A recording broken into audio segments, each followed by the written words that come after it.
আসসালামু আলাইকুম। জিন শব্দটা শুনলেই কেমন যেন রহস্য আর কৌতূহল জেগে বসে। আমাদের চারপাশের অদৃশ্য জগতে তাদের বসবাস।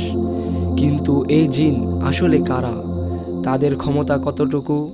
আর তারা কি সত্যি সত্যিই মানুষের উপর প্রভাব ফেলে? জিন শব্দটি আরবি শব্দ, যার অর্থ গুপ্ত বা অদৃশ্য।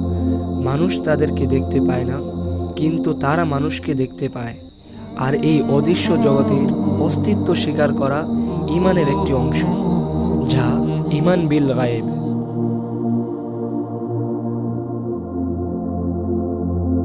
পবিত্র কোরআনে জিন সম্পর্কে একটি পুরো সূরা আল জিন নাজিল হয়েছে এবং প্রায় 50 বারের বেশি তাদের আলোচনা এসেছে।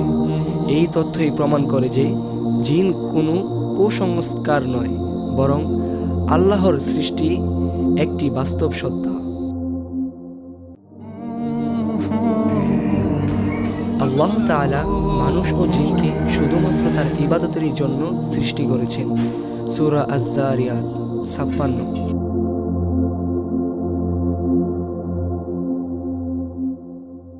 কিন্তু তাদের সৃষ্টির উপাদান মানুষের থেকে সম্পূর্ণ ভিন্ন।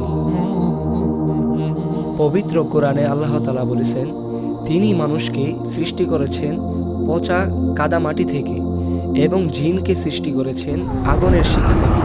সূরা আর রহমান 14 থেকে 15। অর্থাৎ আমরা মাটি আর তারা আগুন।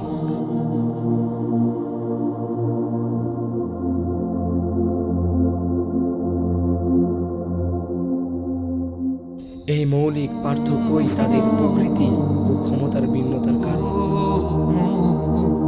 হাদিস অনুযায়ী জিন জাতি পৃথিবীতে মানব সৃষ্টির প্রায় 2000 বছর আগে থেকেই ছিল।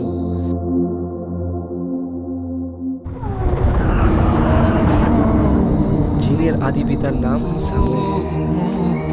আর এখান থেকেই জন্ম নেয় সবচেয়ে বড় প্রশ্নটি, শয়তান বা ইবলিস কে ছিল? ইবলিস কি ফেরেশতা নাকি জিন? পরবর্তী পর্বে আমরা এই রহস্য উন্মোচন করব। তো প্রিয় দর্শক বন্ধুরা, ভিডিওটি কেমন লেগেছে? যদি ভালো লেগে থাকে তাহলে অবশ্যই লাইক, কমেন্ট, শেয়ার করতে ভুলবেন না। আর যদি এমনই ইন্টারেস্টিং ভিডিও পেতে চান তাহলে অবশ্যই আমাদের চ্যানেলটিকে সাবস্ক্রাইব করুন।